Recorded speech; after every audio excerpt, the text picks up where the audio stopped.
Salut, c'est Shep. Salut, c'est Sneaky. Salut, c'est Proust. Bienvenue dans cette nouvelle Marvel Championship sur TV. Aujourd'hui, nous nous retrouvons pour une émission spéciale, une petite émission FAQ. Alors, je m'étais déjà prêté au jeu de la FAQ tout seul, mais cette fois-ci, je suis accompagné de Sneaky et de Proust. Et donc, ils vont répondre aussi à vos questions. Et moi, je vais simplement poser les questions à mes consultants favoris. Et dans cette vidéo, nous dévoilerons également, à un moment donné de la vidéo, le vainqueur du Hero Contest. Oui, enfin, vous allez connaître le vainqueur de ce Hero Contest. Bien, alors, la FAQ. Messieurs, je vais vous poser les questions.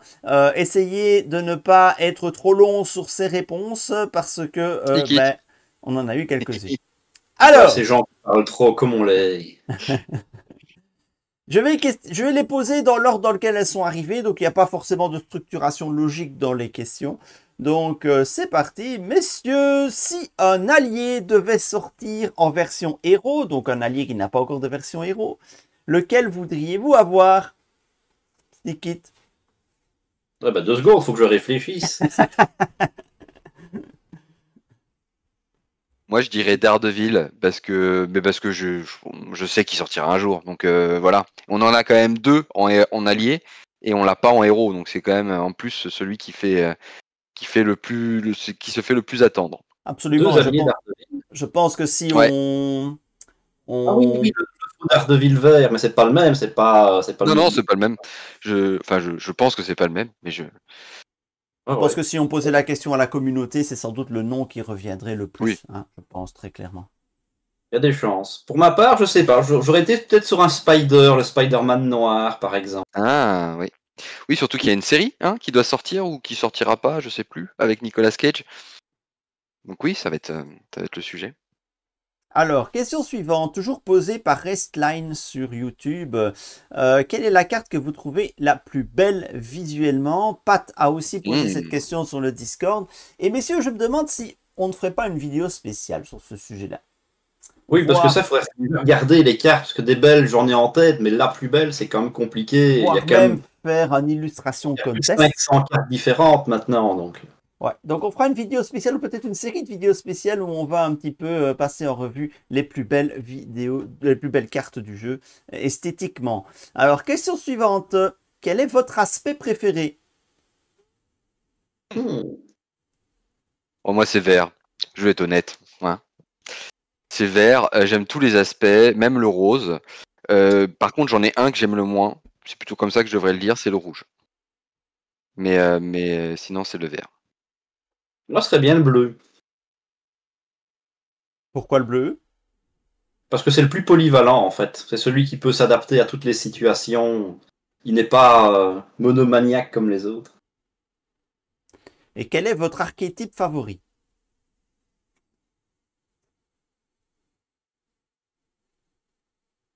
Alors moi, je suppose que c'est lié aux aspects qu'on a choisis. Mais j'avoue qu'un archétype allié ressources marche plutôt pas mal. moi, mon archétype préféré, alors en vert, ce serait le repurpose, mais parce que encore une fois, tout le monde pense que c'est le cas. Je pense pas que ce soit mon archétype préféré de manière générale, mais pour le vert, c'est sûr, parce que ça permet de faire du vert autre chose que de la défense. Et ça, j'aime beaucoup quand on peut faire plusieurs choses. Je pense que mon archétype préféré, ça reste quand même le jaune avec les petites manigances annexes. Ce que j'ai appelé le méchant 3 dans C'est pas sorcier suprême. Ah oui. Moi, j'aime bien l'archétype super allié. Ça me fait toujours rigoler de booster un allié euh, pour en faire un gros ton. Archétype, Pardon? archétype qui est renforcé aujourd'hui, je trouve, avec Force de la diversité qui est sorti dans Faucon. Ah ouais. Alors, est-ce que vous avez, messieurs, des cartes auto-includes, enfin Marvel Champions, on peut pas dire auto-includes, mais quasi auto-includes, et si oui, lesquelles? Que vous allez vraiment mettre dans beaucoup de decks. Bon, bah, j'en cite souvent, mais en justice, ce sera le sous surveillance. En protection, ce sera l'infirmière de nuit. En commandement, bah, en vrai, Maria Hill. Si j'ai l'occasion d'en placer une, je la mets. Et en agressivité, qu'est-ce que j'aurais tendance à mettre assez souvent? C'est peut-être le moins obvious en agressivité, mais peut-être des alliés un peu sympas. C'est vrai que Sunfire maintenant est devenu... c'est quoi, je crois qu'il s'appelle Sunfire en français aussi, non? Du soleil? Ouais, mais Ah ça, non, c'est... j'en sais Je rien. pense qu'ils n'ont pas Oui, je traduit. sais.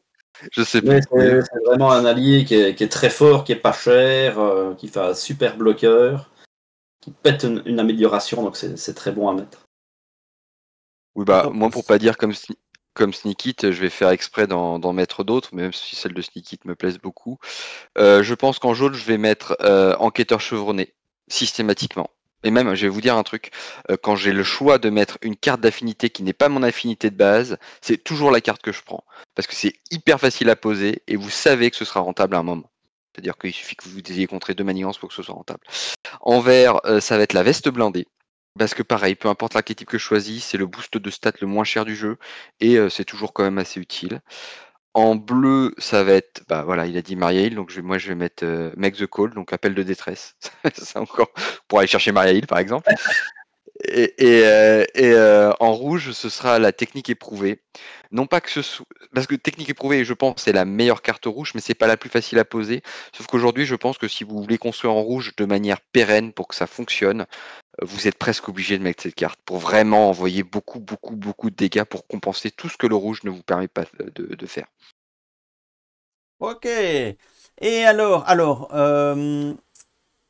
ça c'est... Et ah oui, dernière question hein, de Restline. C'est, attention, question piège. Quel est votre set modulaire préféré? Ah, moi je sais. Vas-y, Proust, pendant que Sneaky te Ah réfléchit. bah Parce que... alors moi je vais faire une vidéo sur les modulaires donc je vous sortirai bientôt. Donc vraiment le set modulaire c'est vraiment subjectif, c'est vraiment celui que j'adore mettre, c'est Fantasy qui est sorti avec Mojo pour 2 raisons parce que j'aime bien l'univers Heroic Fantasy Gros donc je trouve ça dragon. marrant de taper sur des trolls et sur des dragons, mais aussi parce que c'est l'un des très rares sets modulaires du jeu qui vous récompense. C'est-à-dire que quand vous tuez le dragon, vous piochez 4 cartes. Quand vous tuez le troll, vous mettez un allié de votre défausse en jeu. Quand vous battez la quête annexe, c'est quasiment ce qu'il y a de mieux, vous mettez gratuitement une carte de votre main. Ça, j'adore le fait que quelque chose soit négatif et devienne positif en fonction de votre comportement dans le jeu. Et je trouve que si je devais développer d'autres sets modulaires, c'est sur cette orientation qui devrait aller. Ouais, ça a l'air pas mal. J'ai jamais joué celui-là, donc, mais ça donne envie. Sneaky, C'est tu Mojo. as... Bah, Sneakit, il modifie rarement les scénarios, donc c'est pas trop son truc. Maintenant, si je devais en retenir un que j'aime encore bien, c'est les soldats de Badoun. Parce que ça mène une bonne variété de sbires, sans être désagréable. Ils sont pénibles, le Badou. Non, dès que tu gardes un sbire, après, je ne build que quand je joue Valkyrie, c'est te dire. Alors, on passe aux questions de Icefly18. Alors, il est question qu'il pose mérite des vidéos à part entière. Donc, je vous l'ai dit, mais on n'y répondra pas aujourd'hui. Comme ça vous donne des idées de vidéos. Icefly demande quels sont les meilleurs duos de héros en solo, enfin en solo du coup, ou en coop. Voilà, donc ça c'est une thématique de vidéo toute trouvée, les meilleurs duos de héros. Il pousse le bouchon. Comme question, parce que ça va dépendre vraiment aussi des archétypes. Ouais, Exactement. Je pense que plus que des synergies de héros, c'est des synergies d'archétypes qu'il faut faire. Mais j'ai peut-être un conseil à lui donner, un anti-conseil, c'est d'éviter de jouer les héros qui sont par équipe, avec leurs cartes par équipe. Parce que, généralement, ça vous empêche de jouer votre allié signature. Et je m'étais rendu compte qu'avec Malicia et Gambit, par exemple, c'est très difficile de devoir se passer de ces alliés signature. Voilà. ben, peut-être qu'on aura une vidéo plus détaillée. C'est un sujet qu'on garde en tout cas dans les tiroirs. Il pose même la question pour des trios. Mais là, ça devient encore plus compliqué, j'imagine. Mais toi, Sneaky, qui a l'habitude de jouer à plusieurs, tu as peut-être un avis là-dessus? Bah, le tout, c'est de ne pas mélanger les archétypes fondamentalement. Maintenant, j'aime bien en général avoir le cogneur en rouge et le contreur en jaune, 2 archétypes bien définis. Ensuite, soit tu vas mettre un vert qui va protéger les copains, soit tu vas mettre un bleu qui va être polyvalent et qui va compenser un démarrage difficile d'un côté ou de l'autre, ce qui marche plutôt pas mal. Maintenant, voilà, tu peux, mais c'est on peut s'amuser à tous jouer en vert, à tous jouer en rouge, ça fonctionne, tant qu'on ne builde pas n'importe comment. Ce qui est rigolo, c'est de faire des parties thématiques, à la rigueur, en jouant tous X-Men, il y a une petite saveur en plus dans la partie. Je pense J'ai peut-être un, Ouais, vas-y, pousse. j'ai peut-être un petit duo à donner quand même, parce que je l'ai fait pour la campagne du Shield. C'est War Machine et Maria Hill qui sont en synergie parce que War Machine va adorer récupérer des munitions. Et or, ces munitions arrivant sur un soutien qui s'appelle soutien Shield et la limitation du pouvoir de Maria Hill ne s'arrêtant pas à ses propres soutiens à elle, mais à tous les soutiens Shield sur la table, vous avez la possibilité avec Maria Hill de booster War Machine, ce qui est à la fois thématique et très fort. Oui, Voire puis trop tu fort. peux jouer War Machine en shield jaune et Marielle Tout à en fait. shield bleu. Tout à fait. Donc là, tu as vraiment toute la quintessence du shield sur table. Mais c'est un peu Euh, fort. je pense que Icefly est peut-être un peu influencé par Arkham. Où clairement Arkham, l'investigateur, parfois est extrêmement typé. Il y a des investigateurs qu'on va assembler plus facilement et qui vont être très synergiques. Je pense qu'à Marvel Champions, c'est moins pertinent de réfléchir comme ça parce que à peu près tous les héros ont à peu près des solutions pour tout faire plus ou moins bien dans leur set. Et tu peux compenser leurs faiblesses en buildant sur leurs faiblesses. Ou à l'inverse, tu peux builder sur leur force, chacun build sur sa force, s'il y en a un qui contre, un qui attaque, normalement ça passe. Bref, c'est beaucoup moins pertinent de se poser cette question-là à Marvel Champions, parce qu'à peu près tout peut aller avec tout au final. Donc voilà, Icefly. Mais on garde quand même peut-être cette idée dans un tiroir dans le futur pour une vidéo plus détaillée. Alors, la question 3 d'Icefly peut aussi être tout à fait l'objet d'une vidéo à part, c'est quels sont vos rangements? Voilà. Donc, on va pas lancer Proust là-dessus. Ça Non, c'est une non, vidéo moi, je d'une le sais. heure. D'accord. Donc, mais on va peut-être réfléchir peut-être à faire une vidéo sur les rangements, en fait. Parce que c'est un sujet qui est souvent, une question qui est souvent posée, en fait. Comment ranger le jeu? Donc, on Moi, je fera une trouve que vidéo. les boîtes du jeu sont suffisamment bien pour mettre les cartes. C'est pas déconnant. Maintenant, j'ai tous les decks de montée à l'instant T, donc je peux sortir n'importe quel héros à n'importe quel moment. Donc tous mes héros sont dans les boîtes officielles du jeu. Puis j'ai trouvé sur Amazon des boîtes de rangement plutôt efficaces et pas chères, puisque dans les magasins habituels on voit ça à 100 balles, moi je l'ai payé 25. Et là j'ai rangé tous les scénarios des vilains, ce qui est beaucoup plus agréable par rapport à avant. Voilà. Moi j'ai rangé les scénarios dans les boîtes de cycle. Hein. J'ai cycle ou arc, devrais-je dire. Par exemple, l'arc gardien est dans une boîte gardien. L'arc mutant est dans une boîte mutant. Enfin, voilà. Et donc, pour le scénario, et les cartes joueurs sont des classeurs chez moi.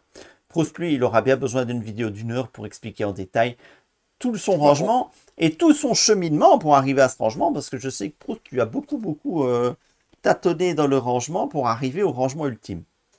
Non, mais ce qu'on peut dire, c'est qu'en fait, en fonction de votre gameplay, et là on vient d'évoquer 3 gameplays complètement différents, vous avez besoin d'un rangement différent. Si vous faites comme moi du deck building H24 et que vous montez les héros tout le temps, vous pouvez pas faire comme Sneak It et avoir vos héros qui sont montés, parce que sinon ça veut dire qu'il va falloir les démonter à chaque fois, c'est compliqué.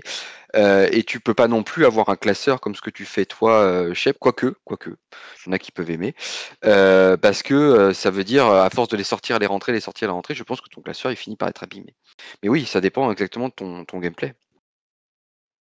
Alors, de nouveau, une question qui pourrait tout à fait être l'objet d'une vidéo en soi, hein, c'est quels sont les scénarios les plus plaisants à jouer en one-shot, donc en indépendant, mais là, si vous en avez un à citer, messieurs, vous citez lequel?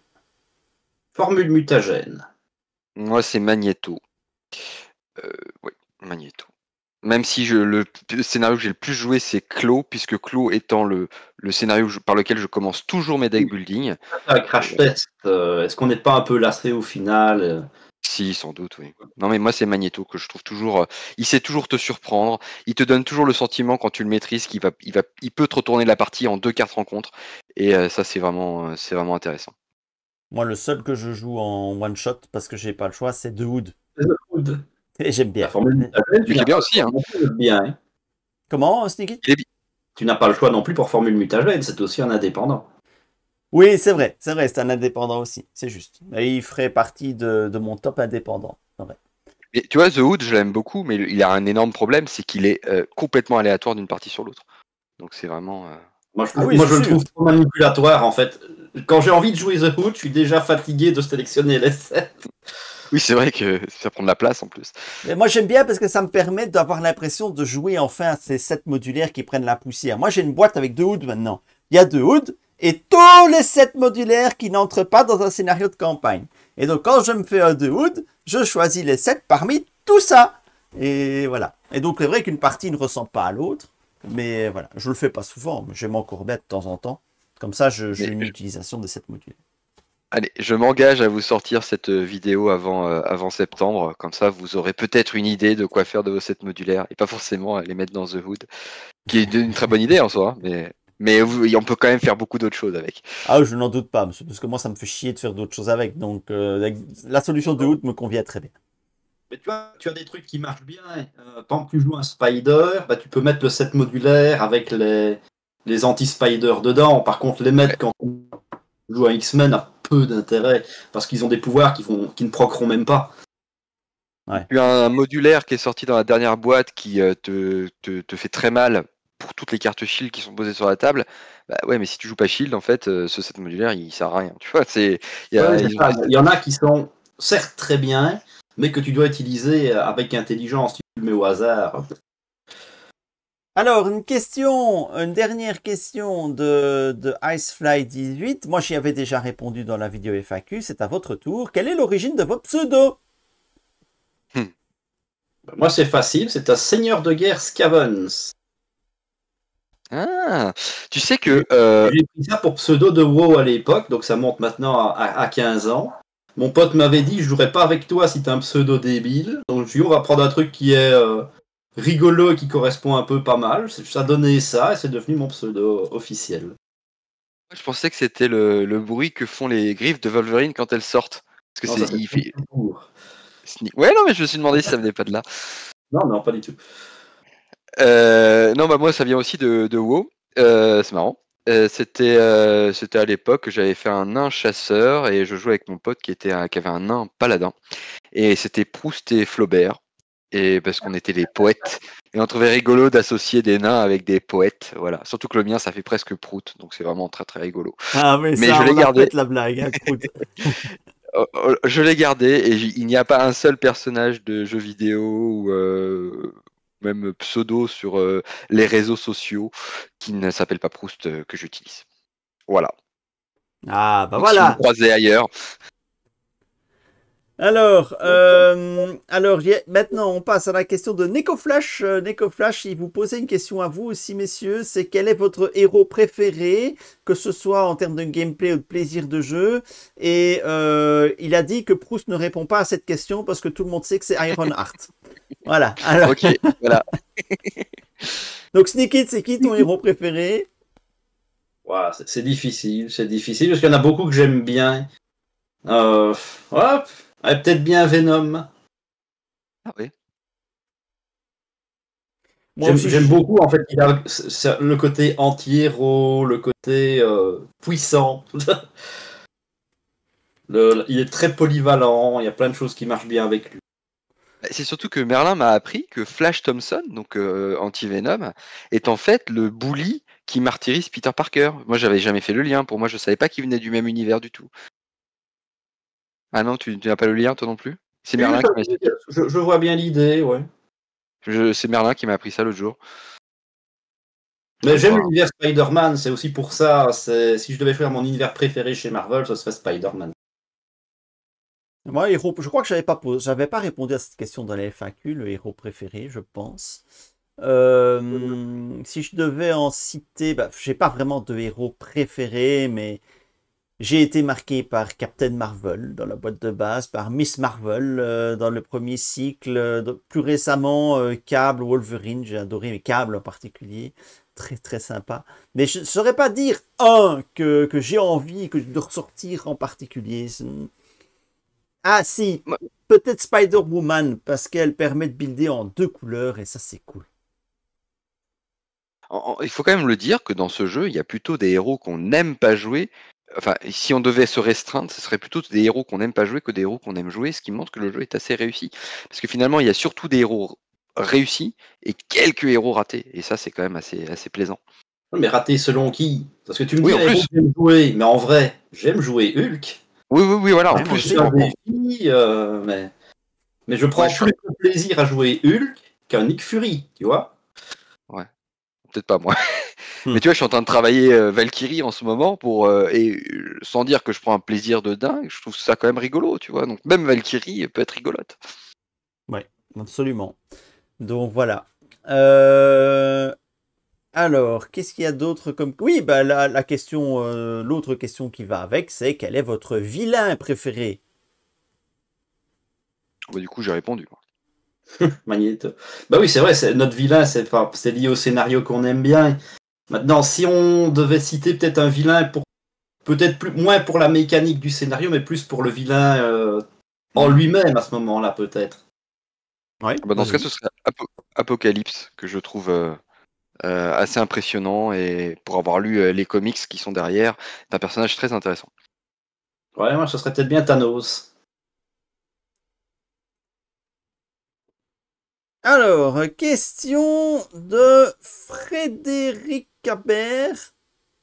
Je me demande quand les résultats du Hero Contest seront dévoilés. Et ben maintenant. Et ben voilà, et ben on va profiter de cette question pour dévoiler le vainqueur du Hero Contest 2024, hein, du coup. Et la troisième place, on ne sait pas non Et plus. la troisième place. Donc, alors, chose qui est assez amusante, enfin, amusante, c'est un peu de l'ironie, c'est que la finale est le match qui a duré le plus longtemps dans l'histoire de tous les contests jamais organisés sur la JCE TV, et c'est le match qui a récolté le moins de votes de tout le Hero Contest. Voilà, ça témoigne aussi à quel point cette finale n'intéressait en gros personne. Hein, donc voilà. Autant, dont 6 comptes de Proust qui ont voté pour le même bonhomme. Voilà. Et de toute façon, hein, les gars, si ça vous intéressait pas la finale, au final, c'est totalement de votre faute. C'est vous qui avez voté pour avoir une finale comme ça. Alors, je suis désolé, à un moment donné, il faut faire du métavote. Hein, si vous voulez pas avoir une finale boring qui n'intéresse personne, faut peut-être voter intelligemment avant et éliminer les gens qui se donneront une finale boring. Voilà. Bon, donc pour rappel, parce que ça fait longtemps, la finale, elle opposait Ironheart à SPDR. Comme ça vous rappelle un petit peu pourquoi la finale a peut-être un peu moins d'intérêt. Mais avant, il y avait un match pour la troisième place. Et lui, il était intéressant. Il opposait Cable à Wolverine. Alors, il y a eu donc un total de 131 votes pour les deux matchs, parce qu'il fallait voter pour les deux, forcément. Cable, Wolverine, le score. L'un a obtenu 45 votes et l'autre en a obtenu 86. Donc c'est une victoire nette. Une punition. Ouais. En match pour la troisième place, c'est quand même sévère, effectivement, comme score. Et ce score est en la faveur de Cable. Cable obtient donc la médaille de bronze. La médaille de bronze dans ce Hero Contest 2024. Et donc la finale, toujours 131 votes entre Ironheart et SPDR. Ça a été plus serré au niveau de score.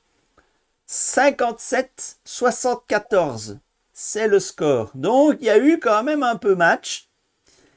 Et qui a 74, qui est le grand vainqueur du Hero Contest 2024, c'est Ironheart. Et voilà. Voilà. Il fallait qu'on garde Proust dans l'équipe. Hein. Donc, Les démissionnaires. donc Je mentionné. c'est Ironheart qui l'emporte. Donc, premier Ironheart, deuxième SPDR, troisième Cable. Ben, peut-être une petite conclusion sur ce top 3 du Hero Contest à l'époque où on l'a organisé, messieurs. Bah déjà, on peut dire que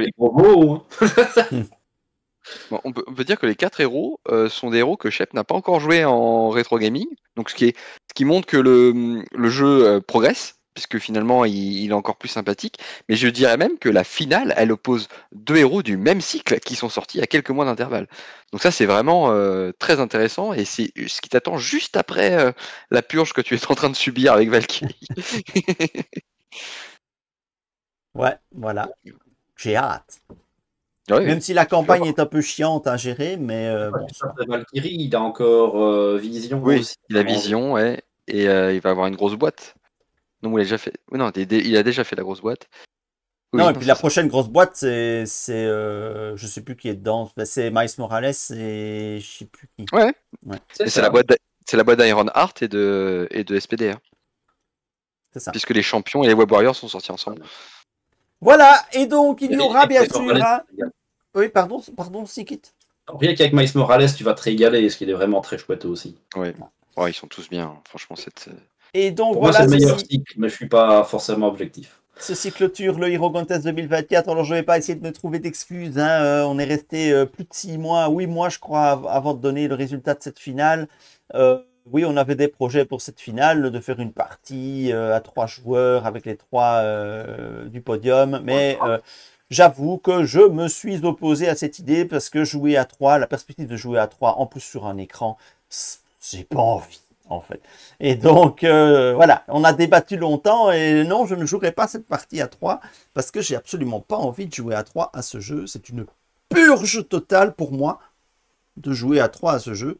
Donc voilà, maintenant je vous invite messieurs à faire la finale, hein. Un deck Ironheart, un deck SPDR, montrer à quel point c'est velu.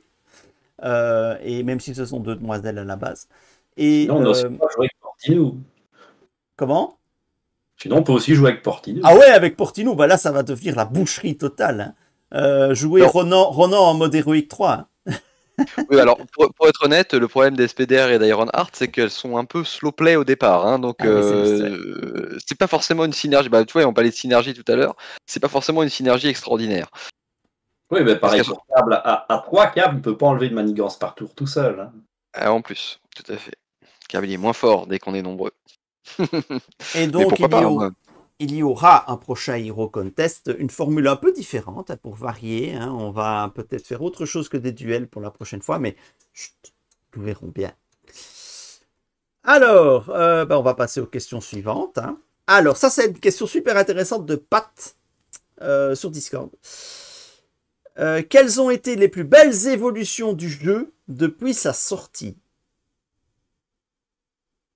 Et les fausses bonnes idées. Annexe de joueurs.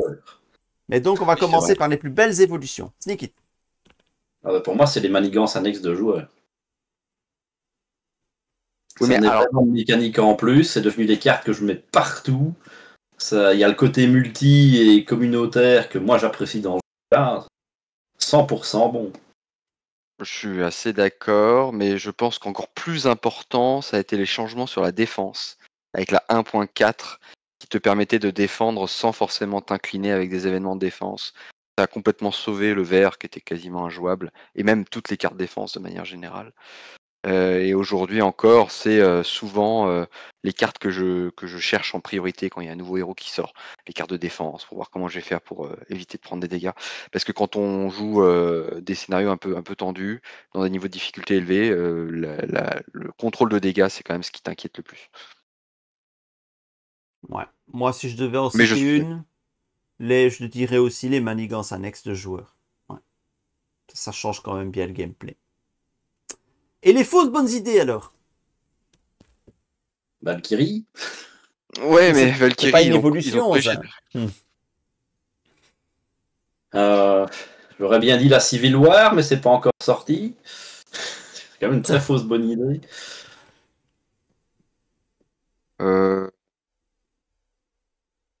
Ah tiens, c'est marrant. Des gros effets récents, il n'y en a pas vraiment. Tous les méchants. Vous en avez sont pas? Vous globalement n'avez pas de bien fausses faits. bonnes idées? J'ai une liste comme ça, moi, de fausses bonnes idées, hein? Je peux? On va t'entendre alors. Vas-y, fais-toi plaisir. Alors, fausse bonne idée numéro 1. Mettre des sets de rencontres modulaires dans les paquets héros. Fausse bonne idée. Fausse bonne idée. Ouais, voyez, il y a des fausses bonnes idées. Fausse bonne idée numéro 2. Merde, j'ai déjà oublié. C'était quoi? Ça va être long.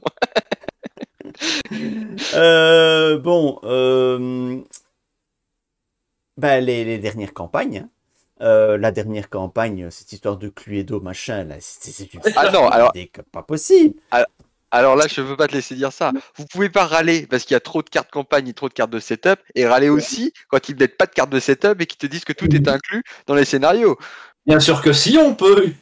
Nous, on veut un juste milieu qui est correct. Non, mais moi je trouve que les campagnes, c'est un léger déclin au niveau de leur qualité.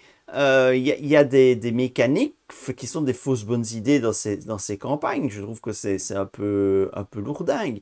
Donc voilà. Oh, celle d'avant était bien, celle Oui, d'Apocalypse. voilà.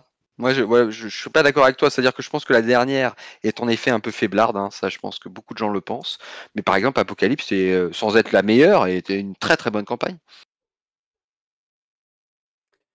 Voilà. Vous en avez d'autres?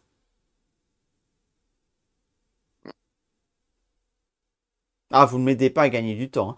Non, mais je vais en avoir. Là, je les aurai après, en fait. Mais... Il y a des cartes qui sont nulles parce qu'ils ont essayé de faire des choses qui ne marchent pas. Maintenant, j'ai pas. Tu nous poses les questions à brûle pour point. Il faudrait quand même. Ah bah oui, justement, c'est ça tout l'intérêt de l'exercice. Hein? Tu vois, Ah, si tu veux un peu l'archétype qu'ils avaient essayé de faire avec Iceberg, tu vois, un archétype qui marche sur les attachements que tu mets aux ennemis, tout ça. Pour moi, ça c'est pas abouti et à part Cyclope, c'est presque injouable. Mais il y a une fausse bonne idée, ce serait l'archétype poule. Parce que moi, j'ai Ouais, rien oui. contre l'idée de rajouter des couleurs. Au contraire, je suis hyper friand. Mais si vous le faites qu'une fois, je trouve ça nul. Parce que c'est forcément une couleur qui va baisser en qualité au fur et à mesure du temps. Et déjà qu'elle est un peu à la traîne, forcément, parce qu'elle a moins de cartes. On joue toujours un peu de la même façon quand on joue poule. Bah, à la fin, ça va devenir anecdotique. Et ça va peut-être même finir par carrément sortir du jeu. Parce qu'on va estimer que ça vaut plus le coup. Ça va sortir du jeu si on suit le Legacy, d'ailleurs. À un moment, ça sortira sans doute du jeu. Et c'est un peu étrange, du coup, d'avoir fait cette affinité sans jamais la renforcer. Voilà. Une autre fausse bonne idée, c'est de faire mettre des oiseaux dans Falcon. Ah oui, On n'aura plus jamais de cartes oiseaux. mais ça t'en sert. On verra. On sait pas. Et j'en ai une, mais c'est pas vraiment une fausse bonne idée. C'est plus lié à l'évolution du jeu, mais je trouve, et c'est comme ça dans tous les JCE, donc c'est pas un problème propre à Marvel, mais je trouve qu'il y a une usine à gazification des règles. Qui vont aller chercher des petites exceptions, des petits détails, des petites choses qui vont changer en fonction d'une virgule. J'exagère peut-être, mais à peine quoi. Et ces subtilités-là, déjà, sont misplayées par 100% des joueurs casus. J'en suis absolument certain. Qu'est-ce qu'elles apportent vraiment? À quoi ça sert d'aller dans ce niveau de granulométrie, de la subtilité au niveau des règles? Voilà, et ça c'est propre à Ouais. tous les jeux, hein. C'est pas propre qu'à Marvel Champions, il y a ça dans tous les jeux, et je le regrette dans tous les jeux. En fait, t'as pas le choix, parce que quand le jeu vieillit, la jurisprudence du jeu s'accumule et donc devient de plus en plus technique et complexe. Et on peut quand même saluer l'effort qu'a fait Fanchi l'année dernière, d'essayer de faire un espèce de table rase de certaines règles compliquées pour les simplifier. Donc oui, ça se complexifie, mais on voit qu'ils en ont conscience et qu'ils essayent quand même de modifier certaines choses. Mais oui, tu as raison, pour le joueur casu, le joueur qui débute, quand j'essaie de faire découvrir le jeu à quelqu'un, je me dis mais j'espère qu'il a 3 jours, quoi, parce que rien que pour lui expliquer la défense, je vais devoir lui expliquer ça pendant une journée. Et notre ami Franck, ici présent, ajoute aussi les cartes en équipe. Je peux pas totalement lui donner tort. Ouais, Oui, mais c'est vrai. ils font des progrès avec les cartes en équipe. Oui, ça s'améliore, mais la plupart sont quand même des caltables. Ah ouais. Ah, pour J'ai revenir joué aux bonnes évolutions, j'aimerais bien revenir sur les évolutions qui, elles, sont très bien. Je trouve que les obligations, en général, ont très bien évolué au cours du temps. Avant, Oui, on avait oui, un ça, schéma extrêmement rigide. Maintenant, on a des obligations qui correspondent aux héros, sauf évidemment la dernière qu'on avait open de boxer. Mais sinon, c'était très plus en lien avec le héros et donc plus thématique. Donc voilà, les évolutions ont bien, les obligations ont bien évolué positivement. Voilà. Je suis Alors, assez d'accord, même si... oui, vas-y. Non, même si le soldat de l'hiver, finalement, le dernier héros sorti est revenu à une obligation classique. Oui, c'est ça, Mais bon. c'est ça. Alors, messieurs, vous partez en week-end. Vous avez le droit à une petite boîte avec juste la place pour un deck héros et un deck méchant. Que mettez-vous dans la boîte? Le Game Boy Advance SP. Je pense qu'en termes de place, ça rentre. Non, moi, le méchant... donner cette réponse-là, et je suis d'accord avec toi. Je veux dire, si je pars en vacances, je m'amuse pas à m'emmerder à prendre un deck et un scénario. Plus ça veut dire que je dois prendre des tokens, des machins, des bidules. Ça prend plus de place. Non, c'est pas rentable. Déjà que je joue pas les campagnes parce que ça me fait chier de jouer 5 fois d'affilée le même bonhomme. Je vais pas m'amuser à tourner le même perso pendant les vacances. Alors moi, je vais prendre Domino. Comme ça, je suis sûr qu'au bout d'un mois, j'aurai vraiment une maîtrise absolue du personnage. Et encore, peut-être pas. Et je prendrais. T'avais dit The Hood, je crois, dans la vidéo. Je pense que je ferai comme toi parce que ça permettra de créer de la variété dans le méchant que j'affronte. Tout le temps. Ouais, mais t'as pas assez de place pour mettre les 27 scénarios Ah modulaires. bon? Ah, il a pas dit ça, il a dit un méchant. Donc un méchant, The Il a Hood. dit t'as une petite boîte. Oui, mais bon. Ouais, Elle mais est magique, la boîte. petite boîte, ça veut dire quoi, petite boîte? On a tous une version différente de petite boîte. Quand tu as une boîte comme, je sais pas moi, je prends Kingdom Rush, USS Vanguard, vous voyez, c'est ces petites boîtes qui prennent de la place. Ben, à côté de ça, une boîte de luxe Arkham, c'est une petite boîte. Hein, donc voilà, il faut être plus précis. Il fallait donner les dimensions de la petite boîte. Je mets 6 decks de héros construits et 5 scénarios sans problème. Voilà, donc voilà. Bref, on troll un peu ici, hein, mais voilà. On est un peu d'accord sur le fait que ben, si on n'a qu'une petite boîte, on ne prend pas Marvel Champions. C'est aussi simple que ça. C'est ça. Alors, question... si demain un nouveau JCE sortait, quel serait votre JCE idéal? Alors vous pouvez répondre dans tous les domaines. Pas forcément juste la thématique, mais peut-être que vous rêvez d'une mécanique ou d'un esprit. Enfin voilà, allez-y. Fantasmez. Faites-nous rêver. Alors, moi, je rêverais d'un Star Wars comme le MMORPG SWTOR, c'est-à-dire qu'on peut le jouer à la fois en coop, si on décide de jouer 2 héros lumineux, mais aussi, si on affronte un méchant, de jouer en versus. Si jamais, moi je prends un Sith et l'autre prend un Jedi, on va affronter ensemble le même scénario, mais en même temps on va s'affronter soi-même. Je trouverais, alors la mécanique est un peu difficile, c'est sans doute ce qu'ils ont essayé de faire avec Civil War, mais j'adorerais qu'ils réussissent un truc comme ça, avec éventuellement la gestion des attachements avec le sabre laser, de la force, du côté lumineux qui est plus difficile mais plus puissant, et le côté obscur qui est plus immédiat, un gameplay plus nerveux, mais qui, un peu comme Gamora, ne gagnerait pas en puissance. Voilà, j'ai des idées. Maintenant, à vous les designers. Sneak it. Non, moi je rejoins un Proust aussi. Du Star Wars, ça marcherait très très bien. Il y avait déjà eu le JCE, c'est ça, le JCE Star Wars, mais qui était en mode uniquement PVP, ce que je reprochais un peu, parce que tu pourrais facilement faire des scénarios pour aller taper contre. Mais oui, l'idée de Proust est sympathique. Maintenant, moi le PVP, ça m'intéresse pas, quoi. Mais peut-être faire un truc où tu dirais, voilà, bah, soit on joue le camp des Sith, soit on joue le camp des Jedi, mais tu peux pas mélanger, ce qui est possible. Mais j'aurais pas été sur un PVP. Non, mais sans être forcément un PVP, parce que si tu joues par exemple le Sith et l'autre joue un Jedi, il n'y a pas de synergie et le Sith va essayer de te retarder et en même temps pas trop parce que vous devez gagner. Je sais pas si vous avez joué au MMO, mais le MMO il y a ça, c'est-à-dire que de temps en temps vous vous affrontez et comme vous avez un objectif commun, vous devez vous allier quand même, mais c'est quand même contre nature. Je trouve ça rigolo à faire. Plus qu'un PVP évidemment, PVP ça a peu d'intérêt.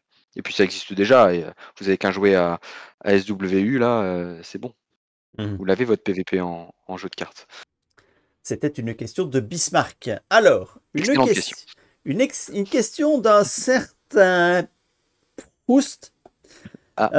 Peux-tu m'expliquer pourquoi sur son illustration de héros, Domino est aussi mal pourvu d'un point de vue, enfin, tu sais quoi, le truc entre le menton et le nombril. Je sais pas, ce Proust est vraiment un obsédé, je ne veux pas répondre à ce genre de questions. Mais c'est Proust qui pose la question, et il me la pose à moi, hein, et on peut plus répondre à ce genre de choses aujourd'hui, hein. Sinon il y a encore des gens qui vont mettre des pouces vers le bas, bande de pervers, hein. Bon, soit. Mais moi je me demande si Domino, il y en a un qui est blanc et un qui est noir. Mais on n'aura jamais la réponse, je crois. Voilà. Très bonne question. Allez, voyons voir. Il y a des questions de Professeur TBH, et ce seront, je pense, les dernières questions du jour. Si tu pouvais ajouter des cartes à un trait que tu trouves sous-représenté dans le jeu, ce serait lequel et pourquoi?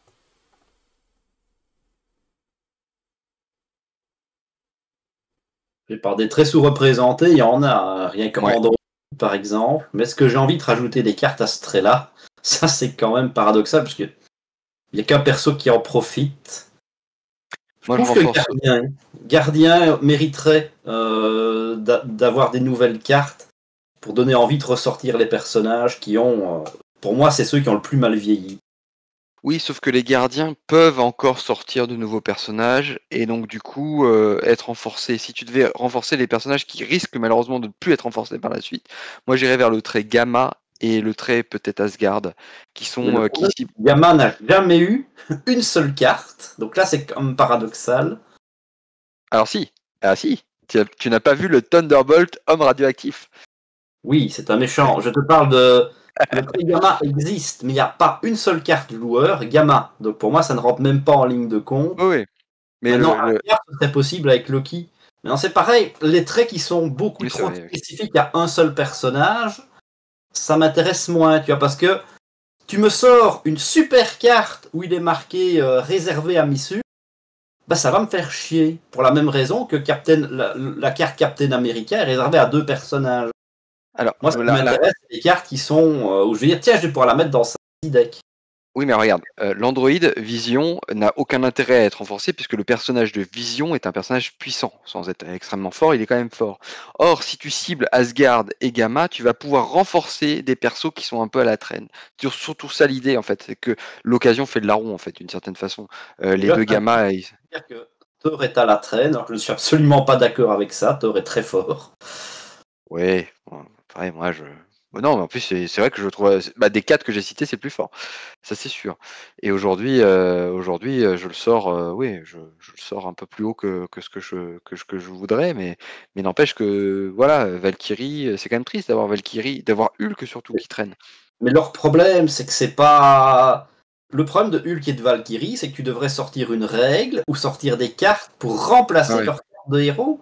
c'est vrai. C'est pas en sortant des nouvelles cartes Asgard que tu vas aider Valkyrie avec ses 10 cartes sur 15 qui doivent aller à la poubelle. Ouais, c'est vrai. C'est vrai, c'est compliqué. Ouais.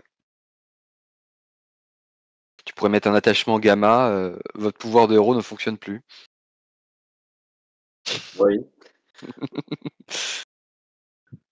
Et pareil, tu vois, allez, mettons que tu mettes un attachement gamma, votre pouvoir d'héros ne fonctionne plus. Même problème, ça ne sert que pour Hulk. Oui, oui, parce que tu veux Donc ça garder m'intéresse celui. pas. Oui, bien sûr. Non, non, Voilà. c'est. En fait, à Marvel Champions, on peut regrouper les traits dans 3 grandes catégories. Les traits qui sont très présents. Avenger, Gardien, Web Warrior, Champion, C'est ça, les factions. qui sont des traits Pouvoir. de faction. On a les traits qui sont utilisés de manière spécifique. Bah, vous avez parlé d'Android, c'est limité à Vision, les oiseaux de Falcon. Voilà, c'est des trucs qu'on va retrouver que dans un héros ou 2 héros à la limite, quand il y a 2 héros qui sont proches, et ça se limite à ça. Puis il y a les traits qui sont plus polyvalents, comme les traits armes, par exemple, que l'on peut insérer dans un archétype qui peut s'associer avec énormément de héros. Puis il y a un 4e type, c'est des traits qui servent à rien et qui. Mais bon, ça il y en a moins dans Marvel Champions que dans d'autres jeux. Agent du cosmos. Eh, c'est pas vrai, ça sert maintenant, Agent du Cosmos. Seulement si tu joues au bleu. Oui. Voilà, le trait arme, le trait aérien, voilà, des exemples de traits qui sont des traits transversaux. Qui sont des traits Bien transversaux. Donc, moi, je pense que si les traits doivent être enrichis, c'est peut-être des traits transversaux. Je pense que les traits de faction, ils sont déjà très bien alimentés. Parce qu'il y a souvent tout un arc qui tourne autour d'eux. Et les traits spécifiques, je vois pas trop l'intérêt d'aller améliorer les androïdes de vision ou ce genre de choses. Dans ce cas, dans le fan-made, vous pouvez savoir que certains traits ont été renforcés, comme le trait condition, le trait... alors, il y a skill, c'est condition. Hein. Compétence, skill.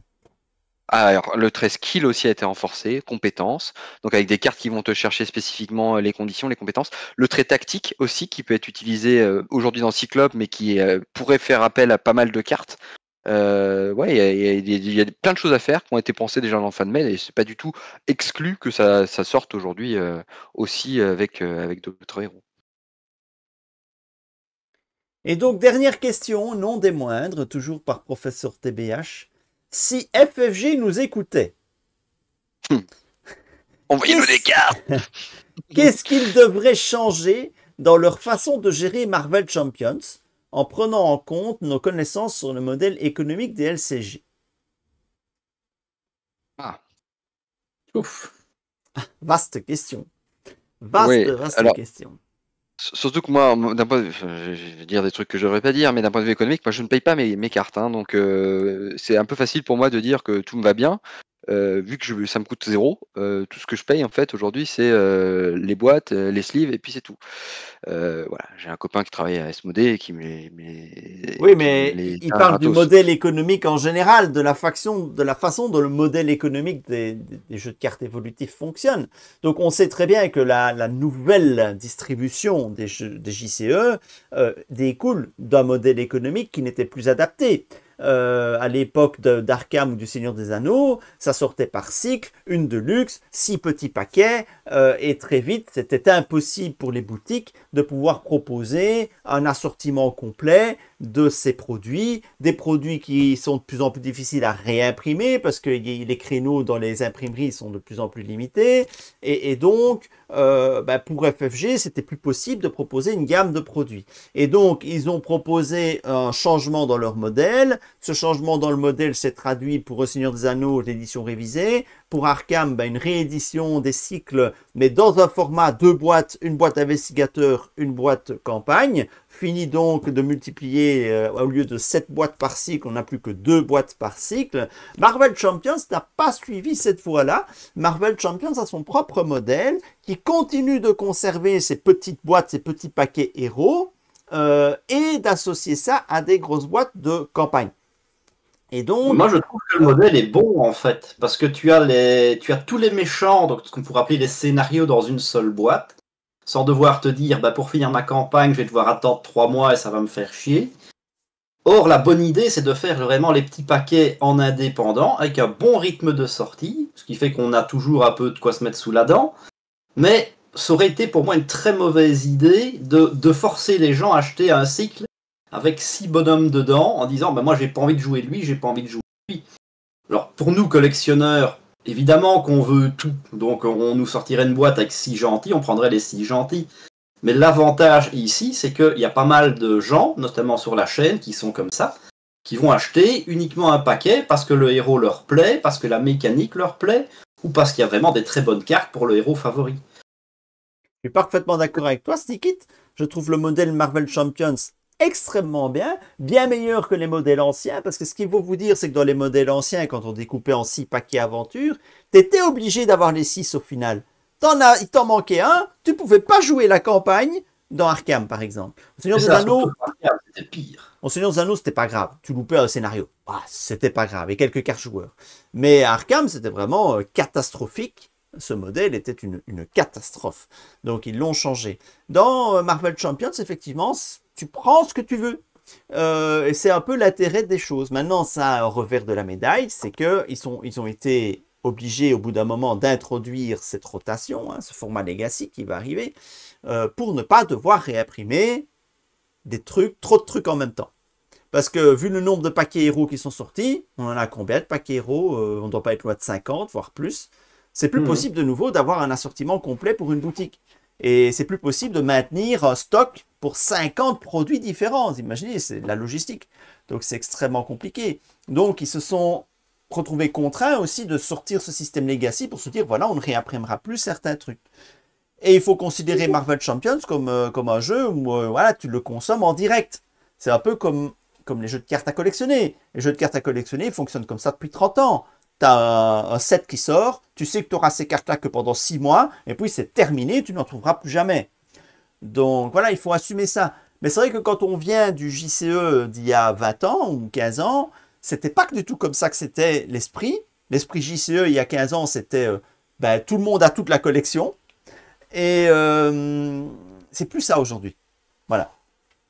Mais pour ceux qui sont rentrés dans le modèle, je pense que ces gens n'ont rien à reprocher au modèle.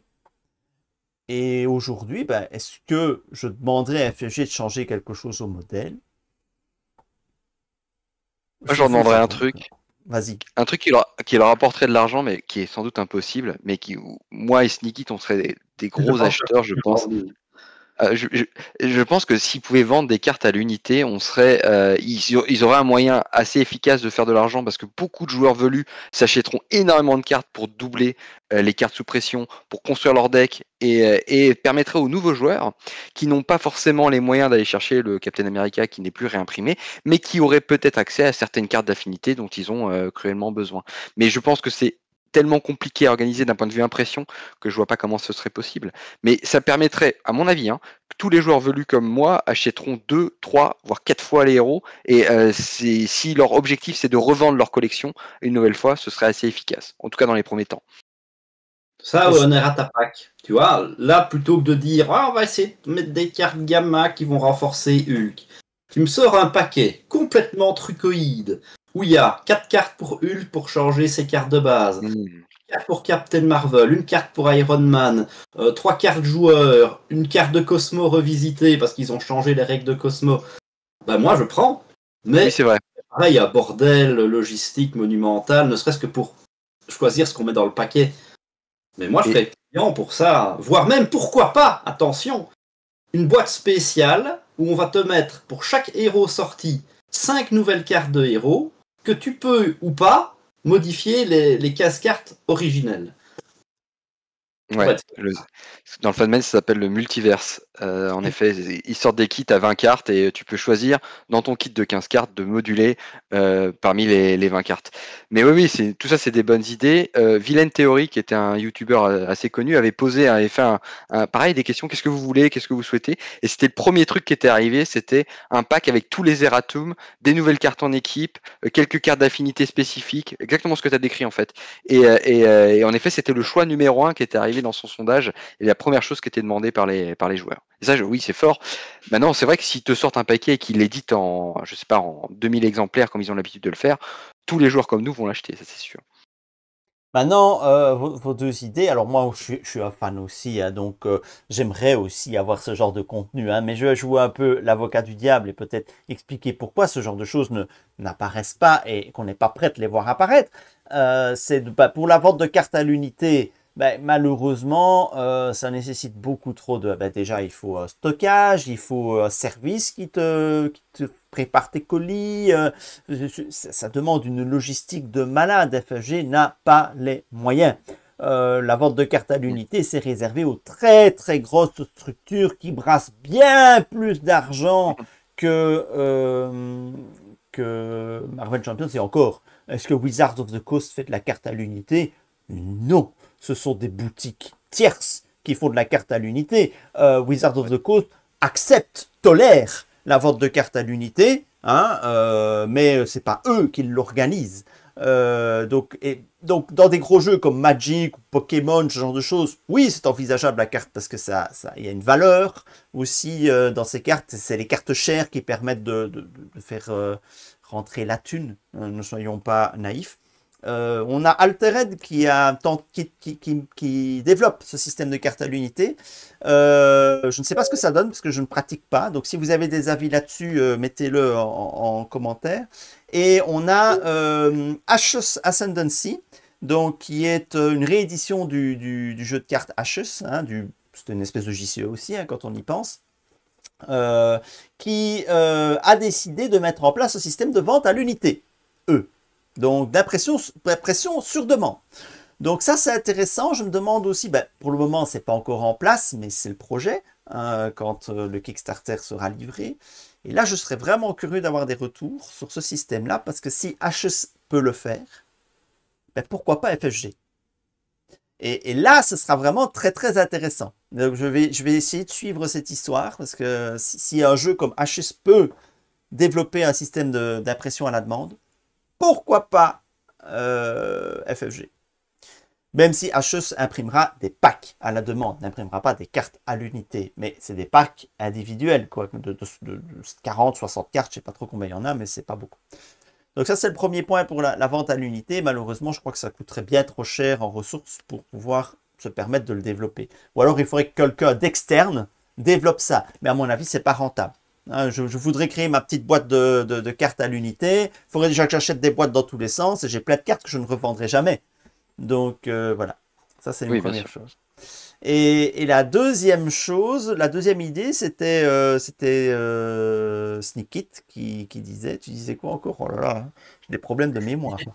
Des cartes additionnelles en fait à Ah, oui, pack errata ou des cartes en plus pour moduler les sets de base. Ça aussi, ce serait une super idée, hein, mais un peu dans l'esprit des parallèles investigateurs d'Arkham, par exemple, c'est un peu ça, hein, où on va proposer d'autres options pour jouer l'investigateur. C'est des POD, non, c'est même pas des POD, ce sont des print and play. Ce sont des print and play hein, sur Arkham. Donc les investigateurs parallèles, ils fournissent des fichiers PDF. Après, tu en fais ce que tu veux.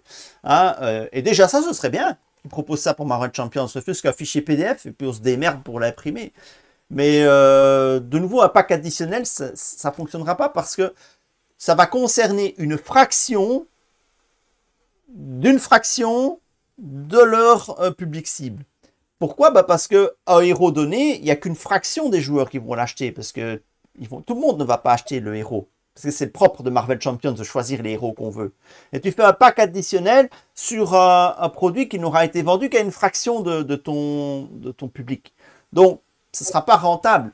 D'ailleurs, à l'époque où il y avait des POD, au Seigneur des Anneaux notamment, on avait des scénarios bonus, au Seigneur des Anneaux, en print on demand, les cauchemars, hein, qui étaient des print on demand, c'était pas vendu dans le circuit traditionnel de production.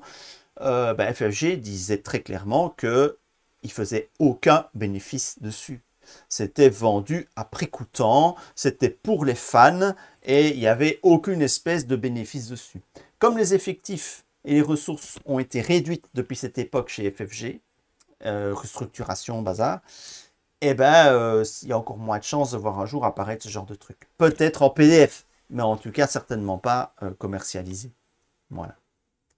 Il y a un PDF de Ronan qui existe, enfin de modulaire de Ronan. Ils avaient fait le modulaire de Ronan en PDF, ouais. C'est vrai. Peut-être qu'ils peuvent faire ça. Mais en tout cas, ça n'a pas l'air d'être leur objectif, quoi. Non. Mais après, on va pas se mentir. Hulk, on parle de Hulk. Hulk va très probablement ressortir en Legacy. Hein. Je sais pas quand, mais il sortira un jour, ça me semble évident. Il faisait partie des cibles évidentes du turnover. S'ils le réussissent, je pense qu'on sera plus beaucoup à râler sur leur nouveau système Legacy Current. Ouais, Current. Mais l'avantage du Current, c'est que le jeu va pouvoir rester en vie en permanence. Avec des nouveaux joueurs qui vont pouvoir rentrer dans le jeu et qui ne vont pas être complètement dépassés par le contenu disponible. Alors, l'édition révisée du Seigneur des Anneaux, c'était l'idée aussi. Alors, on peut peut-être prendre exemple sur cette édition révisée du Seigneur des Anneaux qui est terminée aujourd'hui. D'accord? Donc, ils ont terminé l'édition révisée. Et donc, prendre un petit peu de recul et de voir un petit peu ce que ça a donné cette édition révisée du Seigneur des Anneaux. Est-ce que le premier objectif, c'est-à-dire amener des nouveaux joueurs au jeu, a été atteint? Oui, 1000 fois oui. J'ai senti la différence. Donc, quand l'édition révisée du Seigneur des Anneaux est sortie, il y a eu un boost de consultation de la chaîne YouTube. Et c'est un indicateur que oui, plein de nouveaux joueurs sont arrivés. Et il y a eu donc, la réédition a beaucoup fonctionné. Et il y a eu beaucoup de nouveaux joueurs. Alors, est-ce qu'il y a eu des mécontents? Il y en a eu, effectivement, des mécontents, des frustrés, des joueurs frustrés de ne pas avoir accès à toute la collection. Quand ils ont appris que c'était une édition révisée et qu'il y avait des tas de contenus qui existaient déjà et qui ne seraient pas réédités, choix de FFG. En fait, FFG a créé un legacy pour le Seigneur des Anneaux aussi. Le current du Seigneur des Anneaux, c'est l'édition révisée, en quelque sorte. Ils ne l'ont jamais annoncé comme ça, mais c'est ça. Et donc, il y a des gens qui se sont retrouvés terriblement frustrés parce que j'aurais pas accès au cycle 4, j'aurais pas accès au cycle 3, Il y en a eu. Mais maintenant, la question qu'on peut vraiment se poser, c'est quel taux de joueurs frustrés de ne pas avoir toute la collection? Je les comprends. Par rapport au taux de nouveaux joueurs qui sont entrés dans le jeu, à mon avis, il est très faible. Donc, de mon point de vue, l'édition révisée a été un franc succès, qui démontre bien que le système de Current marche. Oui, mais pourtant, c'est pas le choix qui a été fait par FFG. Même si tu m'expliques qu'ils ont quand même fait un espèce de Current Legacy, ils ont quand même ressorti plus ou moins tout le jeu depuis zéro, ce qui n'est pas l'objectif aujourd'hui dans Marvel Champion. Non, Enfin, c'est ils ont sûr, choisi c'est sûr. une voie différente. Mais c'est parce Ils ont qu'ils pas n'avaient fait pas de de nouveau en contenu. plus. C'est ça qui est peut-être Voilà. dommage. On aurait voulu un peu de nouveau contenu derrière, tu vois. Mais Parce en qu'ils fait, ils ont fait un super travail, mais maintenant c'est fini, ils vont le laisser encore une fois crever. C'est dommage, c'est triste. Les joueurs étaient au rendez-vous. Ressort un petit cycle, ressort un petit pack. Enfin, il y avait moyen de ça faire des trucs. je suis sûr qu'il y a eu plus de joueurs. Et là, je m'avance. J'ai pas de chiffres. Mais j'ai vraiment le sentiment qu'il y a plus de joueurs en édition révisée qu'en édition originale à durée de vie du jeu égale. Je suis sûr qu'un an après la sortie de l'édition révisée, il y avait plus de nouveaux joueurs édition révisée que de joueurs un an après la sortie de la première boîte de base.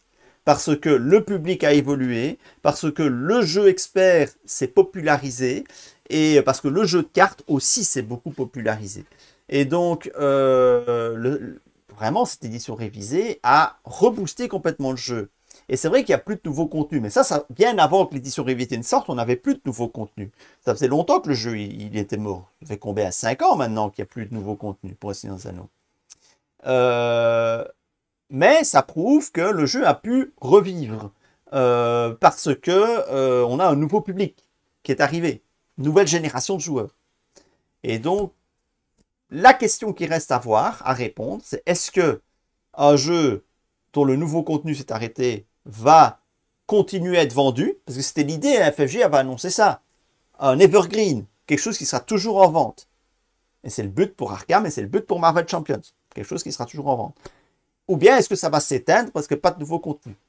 Marvel Champions va proposer du nouveau contenu en continu. Le but, c'est de proposer un nouveau contenu en continu. Quitte à avoir Hulk V2, Hulk V3, quitte à avoir Spider-Man V4, V5, Captain America V4, enfin bref. Parce que ces personnages-là doivent être dans le current. Voilà. Qui va faciliter la vie des collectionneurs. Ceux qui ont toute la collection, à la fin, ils auront quelque chose qui aura une grosse valeur. Voilà, et alors de la question de se poser, est-ce que les collections vont en prendre de la valeur ou pas? En tout cas, au Seigneur des Anneaux, très clairement, les cycles originaux ont pris de la valeur. Très clairement. Le 9, il vaut un rein. Ah, le cycle 9, oui, le cycle 9 peut se vendre sans problème 3, 4, 5 fois le prix de l'époque. Voilà. Est-ce que pour Marvel Champions, revendre mon Hulk V1 va avoir de la valeur dans 10 ans? Oh, tu sais, la valeur, c'est pas forcément la force. Hein. Ça peut être l'originalité aussi. Et donc, pour revenir à la question... Oui, vas-y. Je vais te dire un truc. Le Hulk, comme il est pas bon et que les gens savent qu'il est pas bon, peu de gens l'ont acheté. Donc il est probable qu'il soit encore plus rare qu'un personnage comme Venom ou comme Captain America que tout le monde a acheté à l'époque et que finalement on trouvera plus facilement qu'un Hulk que personne n'a acheté et qui a été détruit. Non, je suis pas sûr que. Je pense pas que. Il faut les garder 9 sous blister, ça aura plus de valeur. Ah oui. Ah oui. Voilà. Et donc, pour en revenir à la question, est-ce que FEG devrait changer quelque chose dans sa façon de gérer Marvel Champions? Ben, non. Oui, je rage volontiers sur FFG, mais je rage sur des broutilles, bien souvent. Au niveau du modèle en général, voilà, ils ont montré qu'ils ont pu faire évoluer le modèle de manière positive, et ça marche, ça fonctionne. Et c'est vrai que je ne suis pas fan de l'idée d'avoir un current, mais c'est comme ça. Et je trouve que ça reste un bon choix de manière économique, commerciale. C'est un bon choix. Un très bon message qu'a envoyé justement la communauté, comme tu l'as dit. C'est-à-dire que non seulement le jeu continue à vivre, mais il va continuer à avoir du contenu, ce qui n'est apparemment plus le cas sur les autres jeux. Enfin si, sur Arkham, il y en a encore, je crois. Oui, Arkham, ils vont bientôt annoncer la prochaine, a priori. Et au final, FFG va tenir là un concept propre à eux. Donc d'un côté, on a les jeux de cartes à collectionner qui durent depuis des décennies, hein, Pokémon, Magic, il y a des Yu-Gi-Oh, des jeux qui durent depuis des décennies. et qui continuent, et ce sont des grosses machines et qui continuent à avoir du contenu, eh bien, ici, FFG va avoir aussi une machine qui va continuer à produire du contenu grâce à ce nouveau modèle. Alors que tous leurs anciens JCE ont fini par mourir de leur belle mort dès que le contenu s'est arrêté. Et le contenu s'est arrêté parce que ça ne vendait plus. Et ça ne vendait plus notamment à cause des gros problèmes de distribution, de stockage et des joueurs qui se lassent. Voilà, ici Marvel Champions, on va voir. Est-ce que les joueurs vont se lasser un jour? Ben, c'est du coop, ça se vend beaucoup plus facilement. C'est solotable, donc ça se vend beaucoup plus facilement que du versus de tournoi. Donc techniquement, moi je pense que l'FFG va tenir son produit qui va se vendre tout le temps, qui va être rentable, même si, remettons l'église au milieu du village, les gars, un JCE, contrairement à ce que vous peut-être pensez, c'est peanuts en termes de rentabilité dans le monde du jeu de société. C'est un type de jeu qui coûte extrêmement cher au développement, qui a une communauté extrêmement chiante et qui rapporte peu. Ça rapporte peu. C'est quelques milliers de boîtes. C'est quelques milliers de boîtes. C'est pas les millions d'aventuriers du rail. C'est pas Skyjo. Hein? Alors, oui, ok, c'est bien plus amusant que Skyjo, mais c'est une niche. Et ça, il ne faut pas l'oublier. Et il ne faut pas croire qu'on est riche à millions avec un tel jeu de niche. Il n'y a que Magic et Pokémon qui peuvent dire que ce sont des machines à fric. Tous les autres, c'est de la niche. Voilà, dans les jeux de ce type-là, je veux dire. Voilà, messieurs, j'ai épuisé la liste de questions qui n'avaient pas encore été répondues et qui pouvaient vous concerner directement. Merci à vous de vous être prêtés à l'exercice. Avez-vous de dire un petit mot pour la fin? Mais merci pour les questions et pour le Hero Contest. Moi, je serais ravi d'en réorganiser un, mais comme l'a dit Shep, on va peut-être attendre un petit peu et de trouver un nouveau concept et aussi de retrouver un peu de motivation sur ce genre d'événement. Peut-être aussi, alors là je m'avance un peu parce que je t'ai pas prévenu avant, mais peut-être aussi organiser des événements. Je sais que toi et moi, je te parle à toi, Shep, du coup, on a quelques goodies à faire gagner éventuellement, donc on pourrait peut-être organiser des trucs comme ça. Bon, après, voilà, ça peut être, c'est à vous de nous dire, hein. Nous, on est à l'écoute, très à l'écoute de ce que vous nous dites et Des petits on jeux vous suit. concours. Allez-y dans les commentaires, faites des suggestions, hein, allez-y, nous on est preneurs de toutes vos suggestions. Et pour tous ceux qui se posent peut-être la question, hein, c'est une FAQ, Shep, il est où le rétro gaming? Parce que je sais que 2-3 personnes se posent la question. Ne vous inquiétez pas, le rétro gaming va revenir. Je vous ai déjà expliqué que je suis pour le moment dans des travaux empêtrés, dans des travaux très encombrants, et donc j'ai dû sacrifier mon espace de jeu le temps que ces travaux se déroulent. Mais ça va bientôt être fini, donc je vais pouvoir recommencer à tourner des parties. Et donc, non, je ne suis pas démotivé. Même si jouer War Machine, c'est pas du tout mon préféré, je ne suis pas démotivé de ce challenge rétro gaming, et même dans la perspective de jouer Valkyrie, qui sera la prochaine. Non, je ne suis pas démotivé. Voilà.